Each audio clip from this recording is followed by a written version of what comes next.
Bonjour tout le monde et bienvenue au deuxième épisode du podcast Tansao. Je suis avec François Xavier. Petite mise en contexte pour cet épisode. FX, plutôt dans les dernières semaines, il nous a dit sur notre page Facebook que lui, il considérait le parcours lors du déplacement comme étant un art martiaux.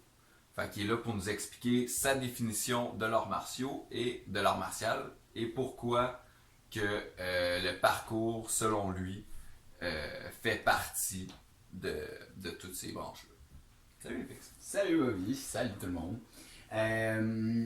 Donc c'est ça, on va commencer par définir c'est quoi le parcours, puis après ça on va le comparer aux arts martiaux. Parfait.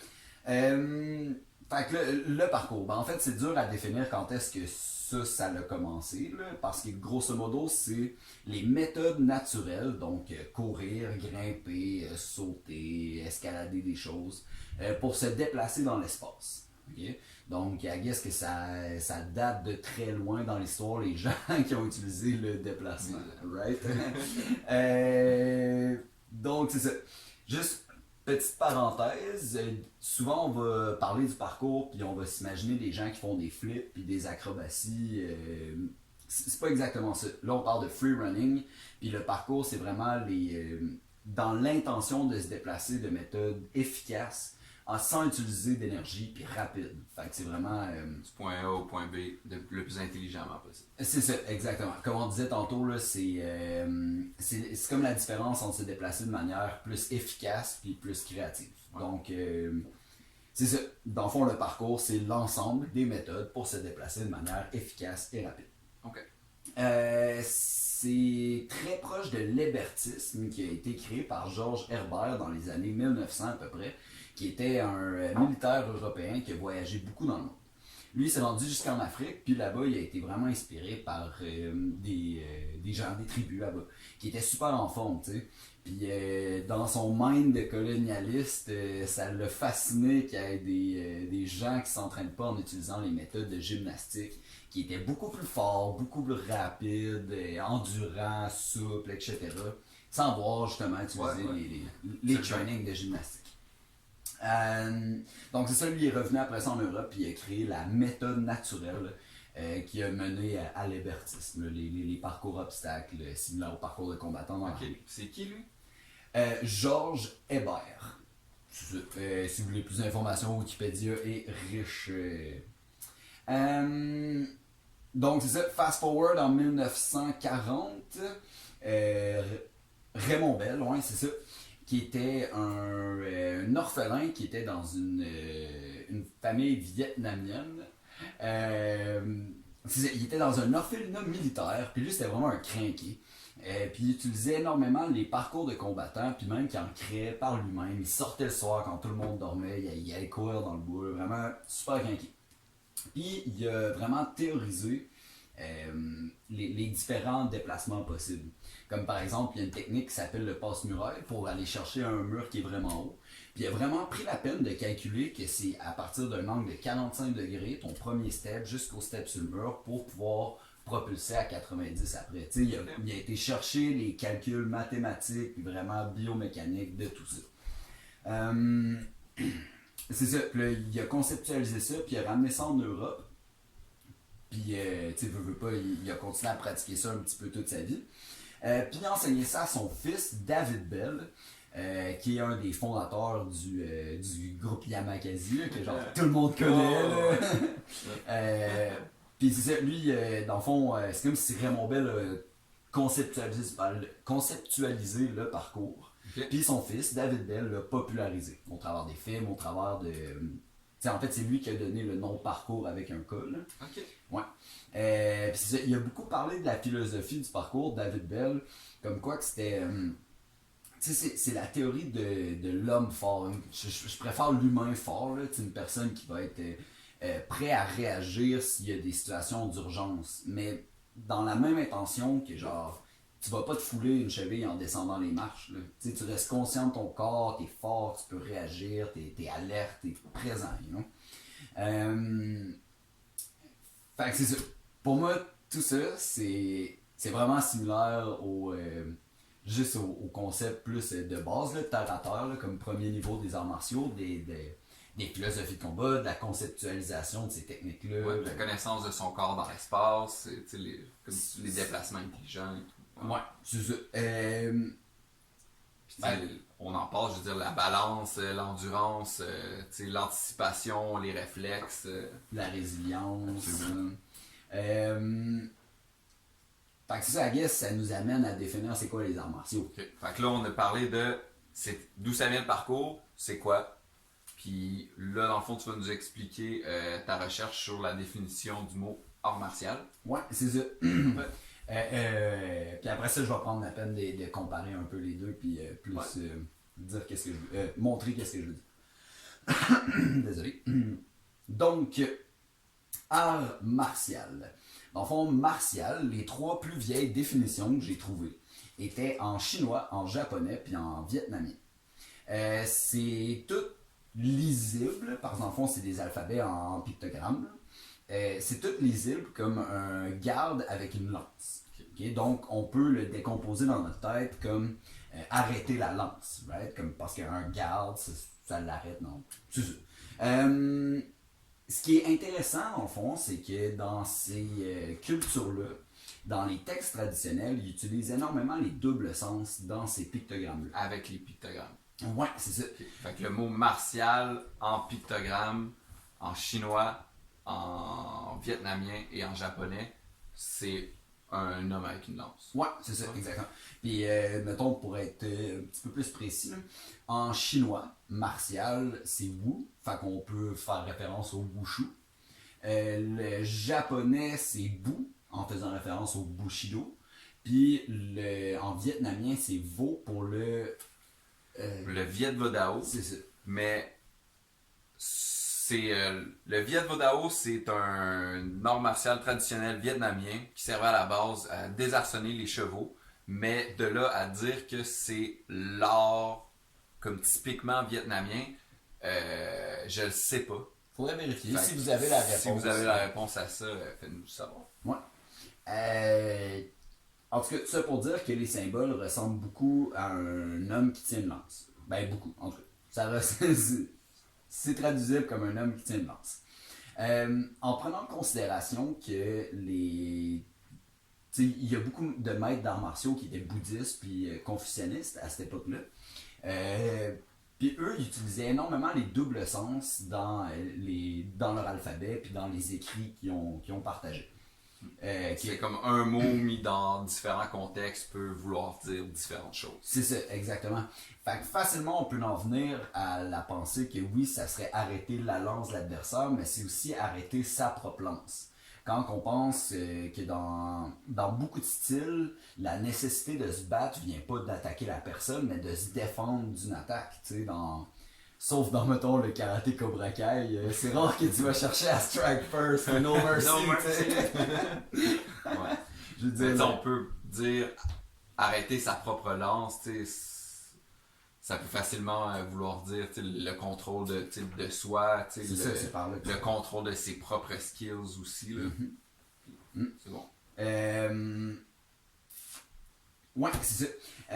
Dernièrement, j'ai commencé à lire un livre qui s'appelle Le Souffle du Chi, que je trouve que c'est un livre merveilleux qui apporte des verbalisations super intéressantes à plein de concepts à propos des arts martiaux. Puis dans le fond, l'auteur, il écrit, il donne une définition en plus c'est quoi les arts martiaux. Puis moi, personnellement, ça vient beaucoup me rejoindre. Il n'enseigne pas à étriper notre voisin en parlant justement des arts martiaux, mais à le comprendre. À connaître cette pulsion meurtrière qui niche en lui, en nous, à nous protéger afin de ne pas tomber sous son emprise. C'est très cool. Ouais, moi, je trouve ça vraiment accurate sur comment moi ça vient me chercher. On peut voir dans justement sa description à lui que il parle beaucoup d'une espèce d'être intérieur. Ouais. Puis on peut en revenir de façon vraiment vulgaire, je dirais, à l'homme qui arrête sa propre lance. C'est exactement ça. C'est super cool. Yeah. Passons à art dans art martial. Fait que là, on a vu martial. Martial étant Wu, Bu, puis Vo. Ouais. Chinois, japonais, vietnamien. Ah ouais, puis en romain, Mars, dans le fond, le dieu de la guerre. Tu sais, puis Mars, martial, dans l'étymologie en français, en fait, dans les langues latines, ça revient beaucoup au dieu romain de la guerre. Fait que l'étymologie du mot martial, on a la première syllabe qui est Mars. Mars, ouais. Qui était le dieu de la guerre, qui est le dieu de la guerre et de la protection des sols.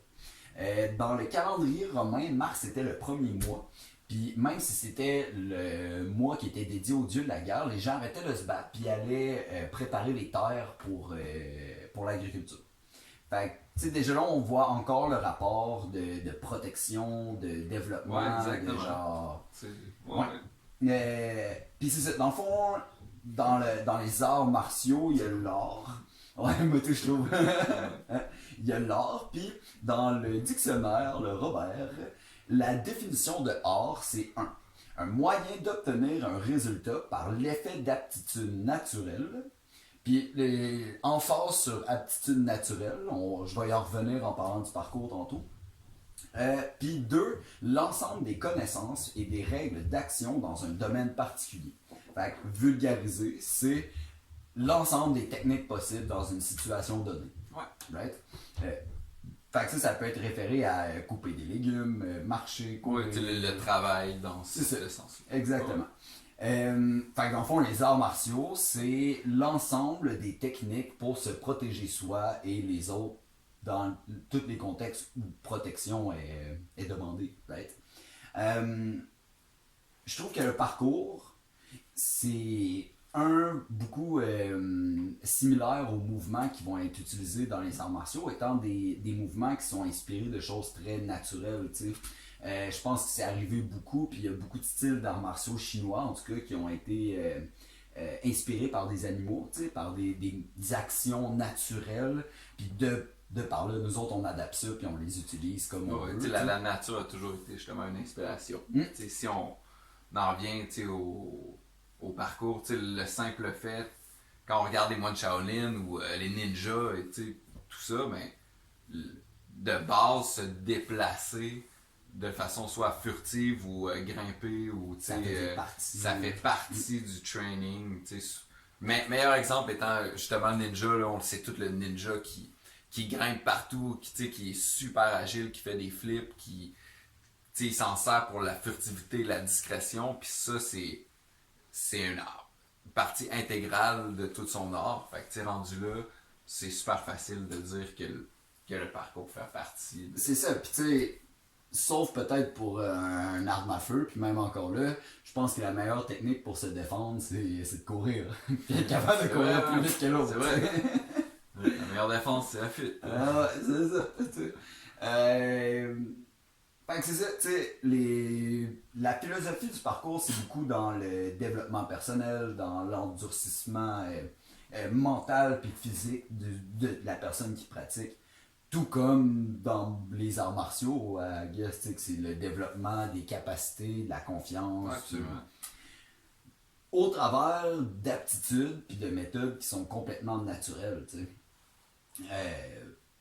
Fait que c'est ça. C'est pour ça. C'est super intéressant, puis je trouve que ça fait énormément de sens, surtout dans la définition du mot martial. Ouais. Ça, j'ai trouvé ça vraiment, vraiment intéressant. Là où ce que je pense qu'il pourrait avoir une contradiction, c'est quelqu'un, mettons, qui fait du parcours dans son art du déplacement. À ce moment-là, il fait, s'il n'y a pas l'intention dans sa tête ou une vision martiale du truc, je sais pas si à ce moment-là, on peut dire que le parcours est un art martial. Dans le parcours en tant que tel. Mm-hmm. Si je repense, mettons, justement, je vais reprendre les ninjas en exemple, oui, ça fait partie de leur art martial, puis en ont, c'est une partie énormément importante de leur style. Eux autres, ils ont une intention vraiment martiale au travers de tout ça. Ouais. Quand on parle justement de le pictogramme de la lance, ou le Wu, le Bu, le Vo, tout ça, si c'est pas présent dans l'esprit du gars qui fait du parcours, je pense pas qu'on peut considérer ça comme un art martial à ce moment-là. Mais quelqu'un qui fait du parcours, puis que qu'il réalise, puis que quand il grimpe, ben tu sais, il voit les blocs qu'il fait en allant chercher ses prises. Quand ses genoux montent, tu sais, ça travaille son corps à monter le genou, qui donne un coup de genou. Quand il va chercher une prise super loin avec son pied, ben tu sais, c'est des déplacements super martiaux. Oui, absolument. C'est, comme tu dis, c'est vraiment une question d'intention. Tout comme je pense que quelqu'un qui fesse dans un sac ou même sur un mannequin de bois, si t'es pas dans l'intention, ça fonctionne pas. Tu sais. Tu peux être en train de faire des arts martiaux quand tu coupes genre des légumes. C'est ça, exactement. Sauf que je trouve que le rapport Mais tu sais, physique est-ce que tu vas d'entraînement dire est couper vraiment les similaire. légumes, c'est un art martiaux?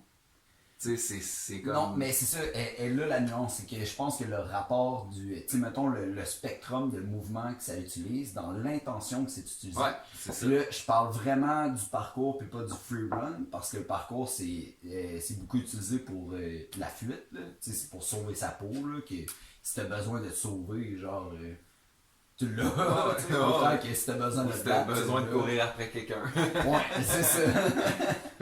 Ouais. Qu'est-ce que je disais? Oui, c'est ça, c'est vraiment dans l'intention.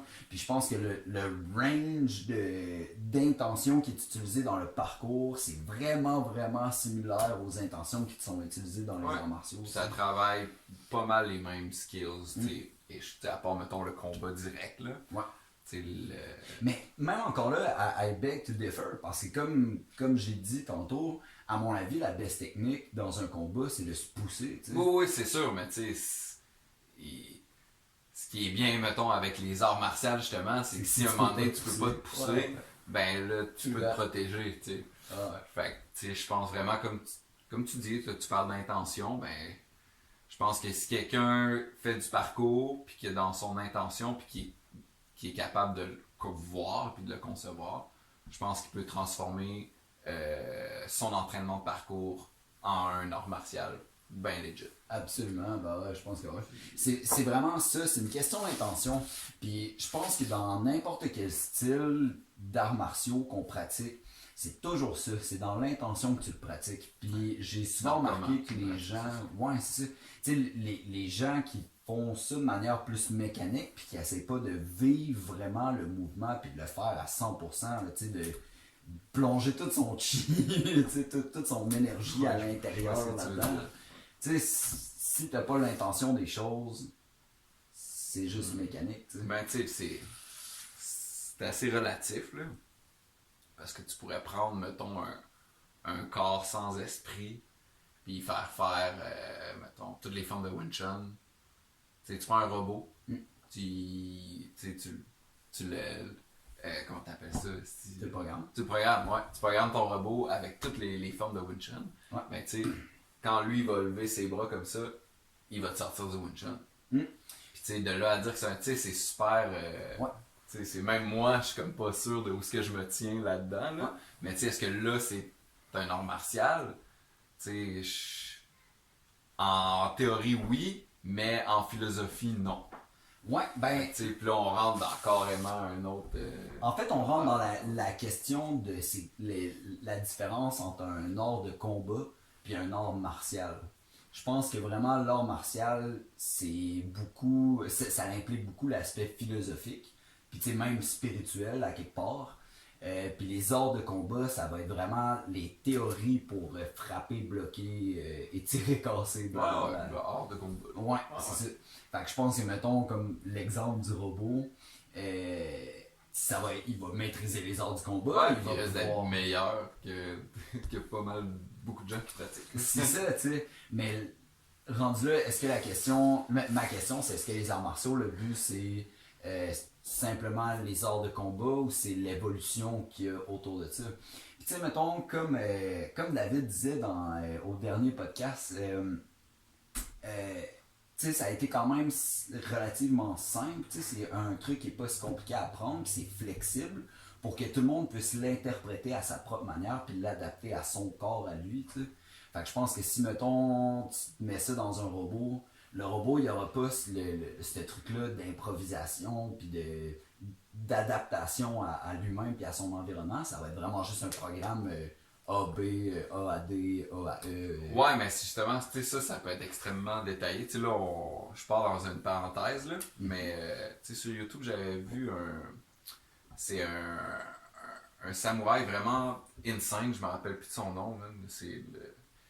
Celui qui coupe la baie de Airsoft. Exactement, Ouais. c'est ça. Tu sais, il se fait tirer dessus par un Airsoft, puis il coupe la baie, puis après ça, ils ont fait un concours entre lui puis un robot, dans le fond que lui il a montré toutes ses coupes avec son sabre, puis ils ont donné les mêmes coupes à un robot, tu sais, il y a comme un bras puis un sabre, puis après ça, ils font 1000 coupes chaque.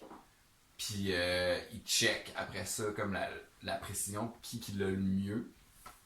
Puis je veux dire, ce que fait le robot, c'est juste... Ben, c'est parce qu'on c'est parle... insane, là. Puis tu sais, l'autre gars, je sais pas si c'est le meilleur au monde, mais tu sais... Il coupe une baie de Airsoft. Il coupe une baie, genre, en plein vol, là.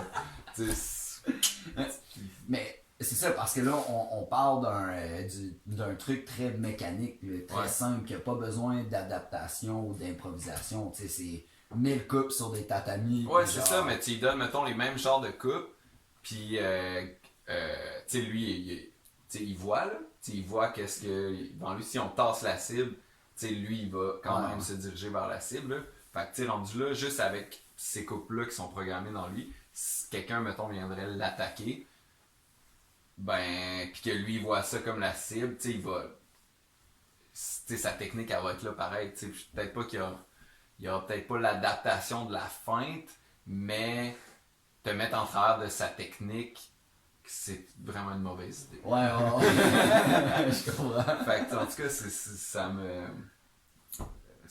mind blow, Ouais. ces affaires-là, tu sais, ces concepts-là, parce que je suis d'accord que un artiste martial doit, dans sa pratique, pousser dans la philosophie. Tu sais, pas nécessairement la comprendre puis l'appliquer tout le temps, mais être conscient que ça existe puis aller fouiller dedans, comme n'importe quel justement philosophe qui se pose des questions puis qui va essayer de voir plus loin qu'est-ce qu'il y en est. Puis, dans mes années justement de pratique, ben, étudier ou essayer de comprendre la philosophie parce que c'est des concepts qui sont faciles, qu'on répète souvent, mais c'est des concepts qui sont vraiment durs à voir la proportion de ces affaires-là. Mais quand tu pousses ton étude vers là-dedans, en même temps d'avoir une pratique de combat, ton combat devient meilleur. C'est sûr, c'est sûr et certain. Puis c'est là que je considère, mettons, un artiste martial dans justement sa capacité, puis c'est là que c'est un art, parce qu'exemple, quelqu'un qui, un peintre, ben dans le fond, il y en a des techniques de peinture, il y a des, tu sais, tout est quand même théorisé, tu sais, tu vas aller prendre des cours, tu sais, tu vas savoir mélanger tes couleurs, tes bons coups de pinceau, quel trait, puis à partir de ces techniques-là, toi, tu es capable de faire vraiment quelque chose de unique qui te ressemble, qui est toi, puis que personne d'autre fait, mais pourtant, tout le monde utilise les mêmes règles-ish. Ouais, les mêmes T'sais, concepts. Puis c'est pour ça que, exemple, dans le Wing Chun ou dans un art martial, mais tu peux prendre cet ensemble de techniques-là puis te l'approprier de façon créative. Ouais, ouais. C'est là Ouais, que comme c'est- ça rentre dedans, puis je trouve ça difficile au travers de tout ça, séparer quelqu'un qui fait juste du combat puis quelqu'un qui fait ça. Parce que tu prends quelqu'un qui fait juste du combat, si lui dans son focus puis que tu sais il vit de ça, tu sais un gars qui fait de la boxe, que lui il se lève tous les matins, qui s'en va courir, qui s'entraîne et qui ne vit que pour la boxe, il est tout le temps dans ses techniques, dans ses affaires. Ce gars-là, il peaufine un art, puis même si la boxe est un sport de combat, je pense que dans l'entraînement, si quelqu'un s'y soumet vraiment, cette personne-là est un artiste martial. Mais dans le principe que dès qu'il rentre dans le ring de boxe, où ce que là, son combat est... Ça devient un sport. ça devient un match, sport parce ouais. qu'on rentre dans les règles, on rentre dans un paquet d'affaires que, tu sais... Mhm. Mais à partir de ce moment-là, mais dans l'entraînement, peu importe ce que tu fais, si justement, tu sais, ta conscience, puis tu sais, ta pratique est vers ça, puis tu utilises... Tu sais, un boxeur qui utilise la philosophie de la boxe, il y en a de la philosophie derrière ça, là. C'est pas juste des brutes avec des gants qui se tapent dessus, là. Mais non. Fait que c'est le... Je pense que c'est beaucoup relatif, puis il y a c'est beaucoup personnel, genre, ces opinions-là. Vraiment. Je pense pas qu'il y a de choses sais, les véhicules sont les mêmes pour passer au travers de ces opinions-là, mais je pense que c'est vraiment libre à l'interprétation. Ben, définitivement, c'est ça. Mais, Mais je pense que, tu sais, moi, ce que je retiens de ça, c'est que peu importe qu'est-ce que tu fais dans ta pratique puis ton intention, à peu près tout ce que tu fais peut être un art martial, tu sais, un art Ouais. martial. Vraiment. Mais là, ma question, dans le fond, ce que je me dis, c'est que dans les arts martiaux, t'as pas le choix d'avoir les arts de combat, mais c'est pas parce que tu fais les arts de combat que c'est des arts martiaux. Ouais, parce que ça dépend de ton intention. C'est ça, right? Ouais. Fait que pour revenir à la question initiale, dans le range de mouvement que ça utilise, je trouve que le parcours c'est assez proche, même des arts de combat. Ouais, Dans vraiment, je suis d'accord. Genre l'utilité pratique de tout ça, là. Fait que c'est ça, rendu là encore plus avec l'intention qui est mise derrière toutes les philosophies de ça, de développement personnel. Oh, ouais, tout ça, exactement. Tu sais, comme tu dis, tu sais, puis ça travaille les mêmes skills.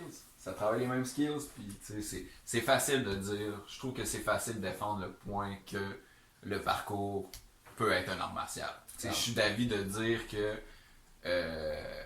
les gens qui font du parcours ne sont pas des artistes martiaux, mais quelqu'un qui fait du parcours, si justement dans son idée de la pratique, il voit le côté martial de la chose, ça devient un art martial. Exact. Je suis. Exact. En tout cas, je serais curieux de savoir s'il y a des gens qui pensent le contraire. En tout cas, s'il y a des. Dites-nous ce que vous en pensez, si vous trouvez des contradictions ou justement des points qu'il vaudrait la peine d'élaborer, ou juste d'autres perspectives sur ce qu'on vient de dire. Ben, dites-nous-le. Hein. C'est ça. C'est ça. C'est tout. C'est ça. C'était le deuxième épisode du podcast Tansao, podcast de Kung Fu et d'arts martiaux en général. Merci FX d'avoir nous présenté ça. Puis ben nous autres, on va se revoir dans un autre épisode. Man. Merci. Bye bye. C'est cool. Yeah.